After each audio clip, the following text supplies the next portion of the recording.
Hello दोस्तों, मैं प्रफुल्ल कुमार आप सबका अकाउंट्स ज्ञान में स्वागत करता हूं। चलिए शुरू करते हैं आज का प्रैक्टिकल टॉपिक। तो हम लोग जर्नल बाद में करेंगे, सबसे पहले अभी हम रिसिप्ट पे फोकस कर लेते हैं। रिसिप्ट जो है इसमें अभी हमारा जो लेजर बना हुआ बैंक मैंने इसलिए नहीं बनाया कि जब मैं रिसिप्ट बनाऊंगा तो आप लोगों को बैंक भी बनाऊंगा। अब जैसे जब हमने सेल डाला था तो आदित्य को कुछ हमने सेल करी थी।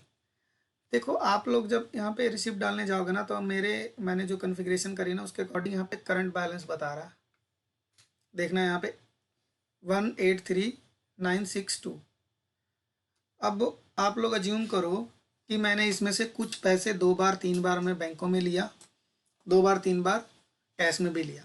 आप लोगों ने ना रिसिप्ट में ना एक चीज़ का ध्यान रखना है, कैश लेते समय ना कभी भी ध्यान रखना कि कैश की लिमिट ना एक पार्टी से एक दिन में सिर्फ 10,000 रुपया लिमिट है। एक पार्टी से एक दिन में 10,000 रुपये से अगर ज़्यादा आप लोग एंट्रियाँ डालते हो और कल को ऑडिट होता है तो आप लोगों के ऊपर बात आएगी और इसका 100% 120% सॉरी पेनाल्टी है। तो आप लोगों ने जब भी एंट्री करना है ध्यान रखना है कि 10,000 रुपये सिर्फ कैश की लिमिट है, इससे ज़्यादा की एंट्री नहीं करना है।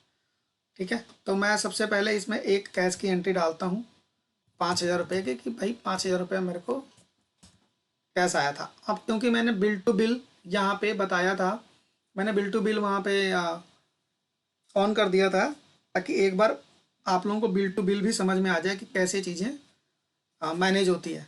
तो अब इसमें बिल वाइज डिटेल में जाके ये पूछ रहा है कि आप जो ये पेमेंट ले रहे हो 10,000 रुपये, तो ये कौन से बिल के अगेंस्ट ले रहे हो। तो हमने इसके अंदर पहले ही बिल डाल रखा है, तो हम यहाँ पे करेंगे। अब देख जो दो बिल्स हैं ये दोनों बिल्स यहाँ पे शो कर रहे हैं। ठीक है, एक हमारा ये दो बिल्स हैं, एक इसमें देखना ये इसमें क्या एक और चीज़ देखो, ये इसमें आदित्य इंटरप्राइजेज में ना हमने एक परचेज भी डाली थी, इससे परचेज लिया भी था और इसको कुछ सामान बेचा भी था। ये आप लोगों को शायद रिमाइंड रहेगा, पिछले सेशन में मैंने जब ये परचेज की एंट्री डाल रहा था और सेल की भी एंट्री डाल रहा था तो आप लोगों ने देखा ही होगा। तो इसमें देखो, इसमें क्या है कि ये जो देखो ये क्रेडिट आ रहा है ना, कभी भी क्रेडिट जो ये है ना ये हमारा देनदारी है यानी क्रेडिट है। हम इसके अगेंस्ट नहीं एडजस्ट करेंगे एंट्री। डेबिट कस्टमर का होता है, क्रेडिट जो हमारा सप्लायर का होता है, पहले ध्यान रखो इस बात का। ये जो चीज़ मैंने यहाँ करी है ना इसका रीज़न है कि आप लोगों को ये चीज़ समझ में आएगा, क्योंकि कभी कभार ऐसा भी सिचुएशन होता है कि सेम बंदा रहता है, उससे सेल भी जाती है उससे परचेज भी जाती है, तो कन्फ्यूज हो जाओगे वहाँ पे जाके।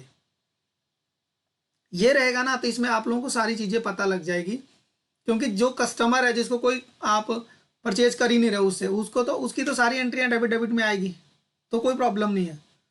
और जो जो दोनों होगा वहाँ जाकर फंस जाओगे। तो इसलिए मैंने इसमें करके बताया ताकि आप लोगों को दोनों चीज़ें समझ में आ जाए।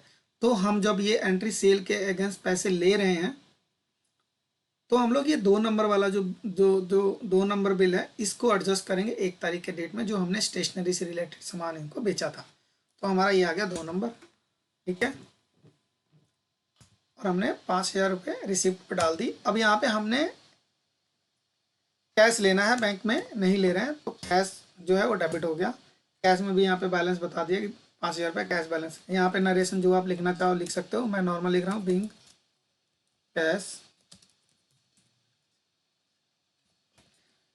Cash receipt.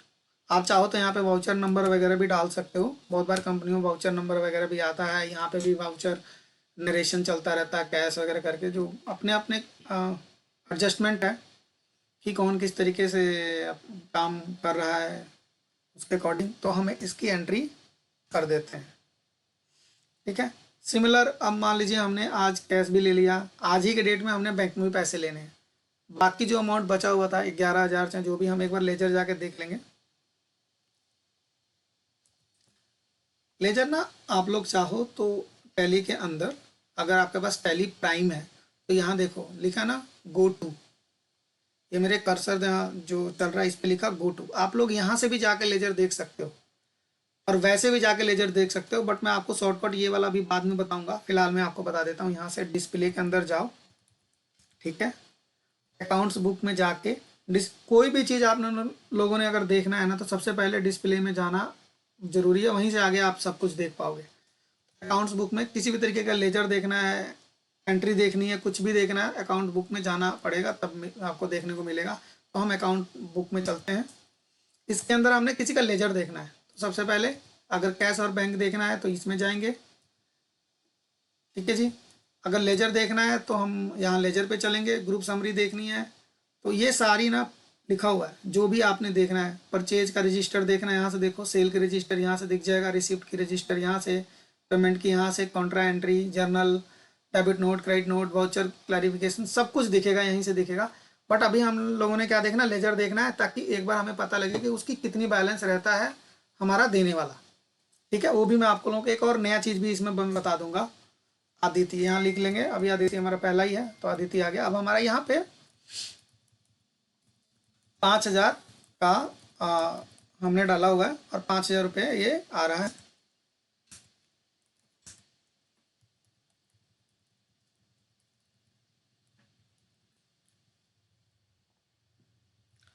अगर मान लो कि अब आपको ये देखना है कि कितना बैलेंस इनका देने वाला हमारा पड़ा है, तो यहाँ पे जाके देखना, राइट साइड में बिल वाइज भी डिटेल यहाँ पे पूछता है। आप यहाँ जाओ, बिल वाइज डिटेल में कर दो, पता लग जाएगा। ठीक है, मैंने क्या किया दोबारा आपको करके बताता हूँ।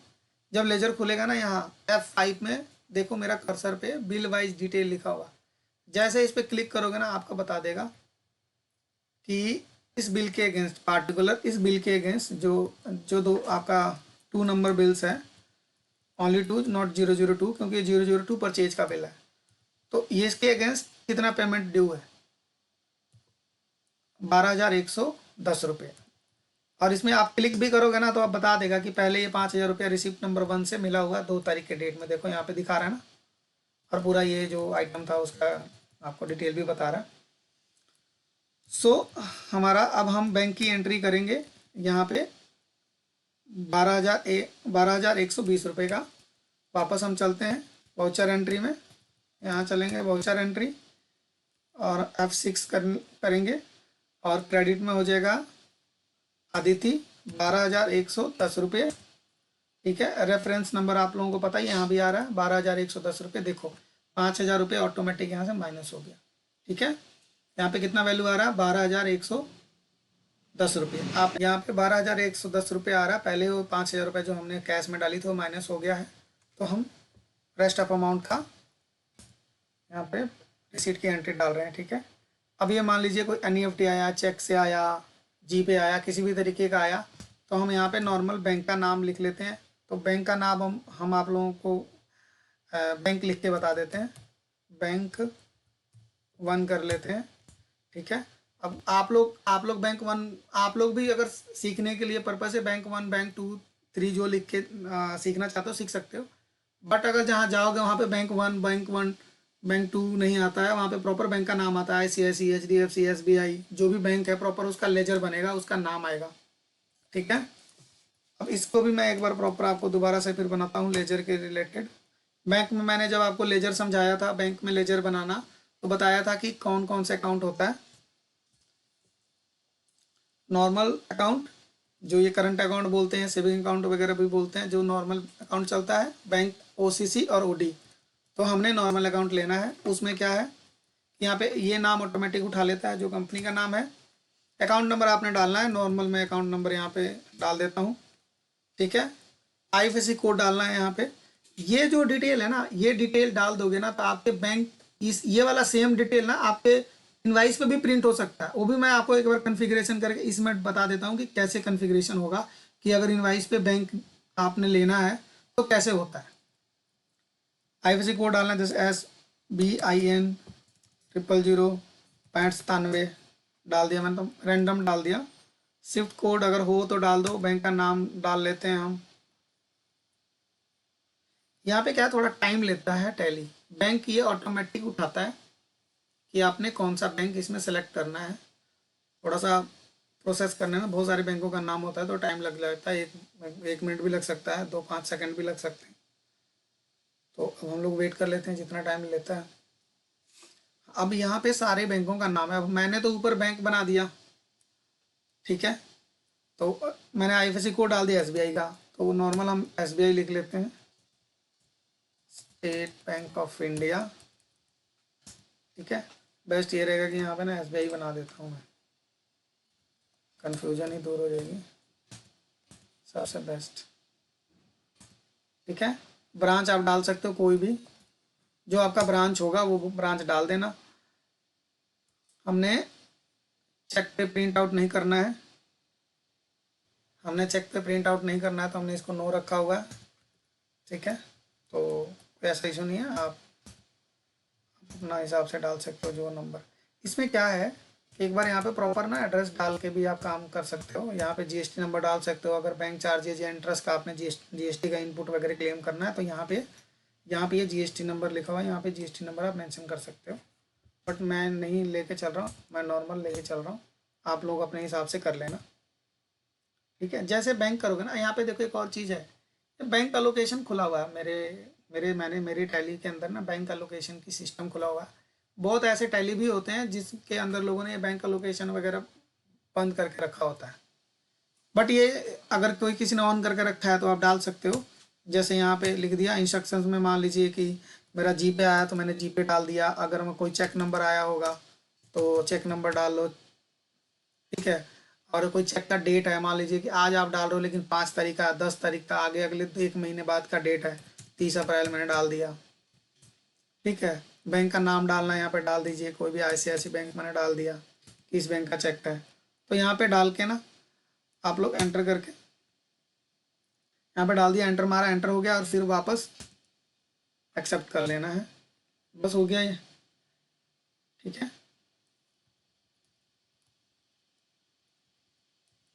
अब ऐसे ही मान लीजिए हमने एक और सेल करा था इसको, रविकांत को, रविकांत का मान लो डालना है हमें, तो रविकांत ने 280 रुपया था, हम इसका कैश ही ले लेते हैं, 1 नंबर बिल था कैश के अगेंस्ट। ठीक है, तो कैश ले लिया। ठीक है,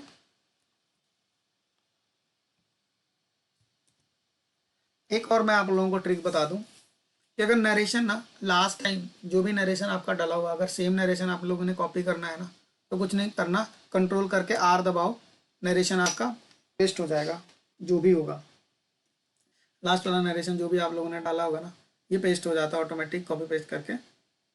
ये देखो यहाँ पे नरेशन, मैंने नरेशन नहीं लिखा, मैंने ये नरेशन सीधा Ctrl+R दबाया, नरेशन पेस्ट हो गया, जो मैंने लास्ट नरेशन डाला हुआ था।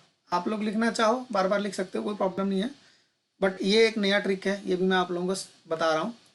मैं हमारा दरअसल काम है, हम प्रैक्टिकल चीज़ों को करते हैं, प्रैक्टिकल करते हैं ना, तो हमारा सिखाने का थोड़ा तरीका भी औरों से बहुत अलग है, और प्रैक्टिकली हमने आज तक काम किया है, तो प्रैक्टिकली चीज़ों को समझा रहे हैं ताकि आप लोगों को प्रैक्टिकल ज़्यादा समझ आ जाए। वैसे एजुकेशनली में जाके आप 1-1 घंटा, आधा-आधा घंटा सीखोगे, टाइम वेस्ट करोगे, जाओगे, 10 दिन, 15 दिन, 1 महीने के कोर्स को 5 महीने, 6 महीने में सिखाते हैं, उसका कोई मीनिंग नहीं होता। उसके बावजूद भी जाके आप लोग फिर जब काम करना होता है वहाँ धक्के खाते हो, उसका कोई मतलब नहीं है, वहाँ जाके बंदा एकदम टेंटाफिस हो जाता है, कुछ उसको समझ में नहीं आता। अगर मेरे एक कोर्स जो मैं आप लोगों को बता रहा हूँ, समझा रहा हूँ, ये प्रैक्टिकल है, प्रॉपर ऐसे ही काम होता है। अगर इतना भी आप लोग समझ जाओ, 2 बार, 5 बार, 10 बार रिमाइंड करके, वीडियोस देख के, प्रैक्टिकली करके, तो मैं आपको गारंटी करता हूँ कि आपको नॉर्मल बेसिक्स टैली से रिलेटेड या अकाउंटिंग से रिलेटेड इन्फॉर्मेशन काफ़ी बढ़िया आ जाएगा, आप लोग काम कर सकते हो। ऐसा नहीं कि चले गए किसी कंपनी को ज्वाइन कर लिया, वहाँ जाके बोल दिया जी मेरे को तो सब कुछ आता है, ये वो प्लांट है, वहाँ गए तो आप लोगों को पता चले कि जी आता ही नहीं है, जो सीनियर है वो आपकी बेइज्जती कर रहा है। इसको आप प्रॉपर समझ लो, सीख लो ना, तो मैं कहता हूँ कि भाई अगर आप बोलते हो कि जी मेरे को ज़्यादा एक्सपीरियंस नहीं है, मैंने नॉर्मल चीज़ें सीखी है, तो इस बात को कोई आपको आ, नहीं ये कह सकता कि जी आपको चीज़ें नहीं आती। बेसिक्स में ये सारी चीज़ें मैं कवर अप कर रहा हूँ, बेसिक्स छोड़ो, मैं एडवांस की भी चीज़ें बता रहा हूँ। जैसे अभी मैंने Ctrl+R बताया, ये शॉर्टकट की है, इतने सारे शॉर्टकट कन्फिग्रेशन बता रहा हूँ, कन्फिग्रेशन जो मैंने बहुत सारे बताए हैं, जो अच्छे अच्छे लोग जो वहाँ पे बैठ के अकाउंटिंग कर रहे होते हैं उनको नहीं पता होता, तो ये भी चीज़ें मैं साथ के साथ बता रहा हूँ। ये ओवरऑल सारा नॉलेज दे रहा हूँ, GST से रिलेटेड भी नॉलेज दे रहा हूँ, कैश की लिमिट से रिलेटेड भी नॉलेज दे रहा हूँ, तो आप लोगों ने इसका ध्यान रखना है ब्रदर, आप लोगों ने सब ने इसको समझना है, बहुत ही जरूरी है ये।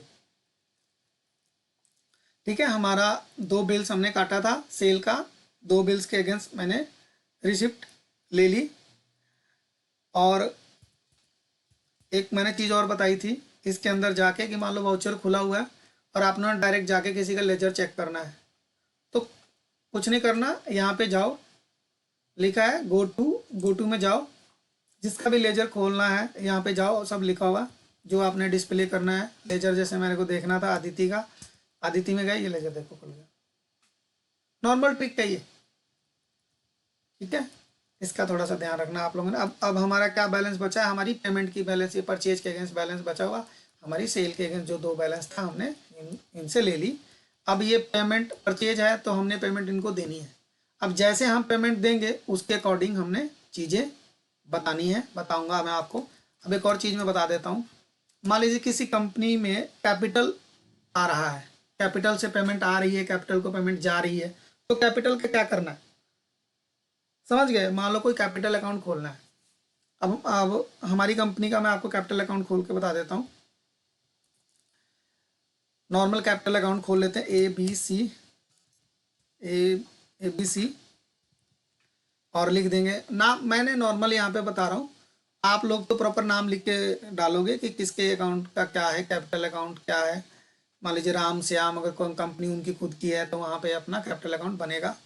और ये इसके आगे मैंने लिख दिया कैपिटल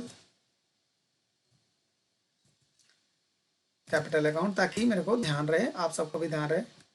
और ये कैपिटल अकाउंट है तो ये कैपिटल अकाउंट के अंदर जाएगा।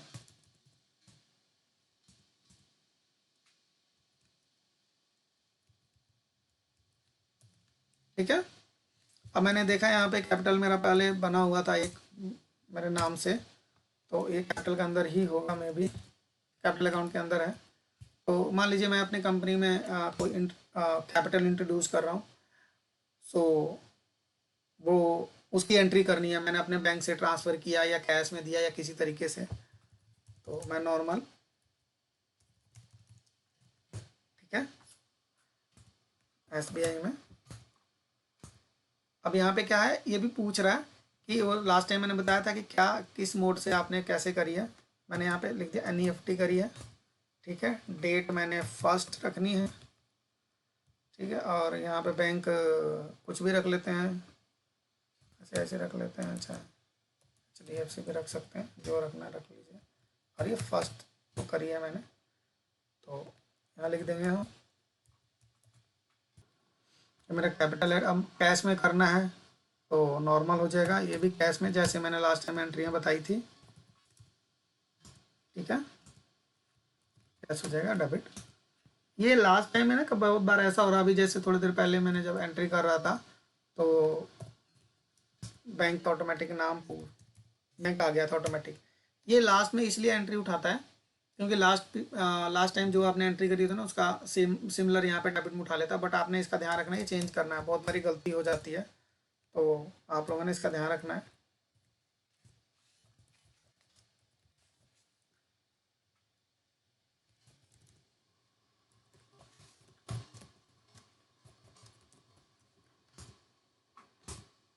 ठीक है, तो मैंने कैपिटल भी एंट्री डाल के बता दी। कुछ नहीं है, सिंपल है, जैसे रिसीप्ट की एंट्रियाँ डलती है वैसे ही कैपिटल की एंट्री।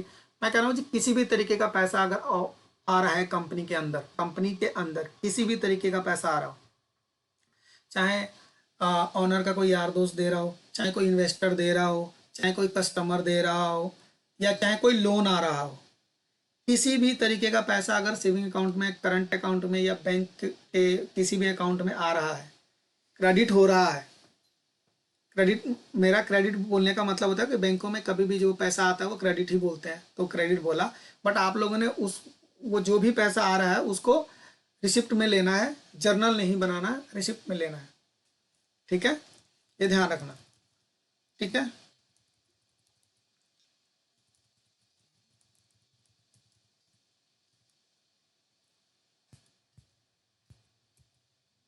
Thank you. आज का हमारा रिसिप्ट का टॉपिक खत्म होता है और हमारा नेक्स्ट टॉपिक जब अब होगा वो होगा पेमेंट का। इसको आप लोग एक बार प्रॉपर रिमाइंड कर लो, 2-3 बार जो भी देखना है देख लो, ताकि एक बार जब आप पेमेंट को समझना चाहो तो इजी हो जाए। रिसिप्ट के जस्ट उल्टा पेमेंट होगा। ओके दोस्तों, मिलते हैं नेक्स्ट एपिसोड में न्यू टॉपिक के साथ। Thank you.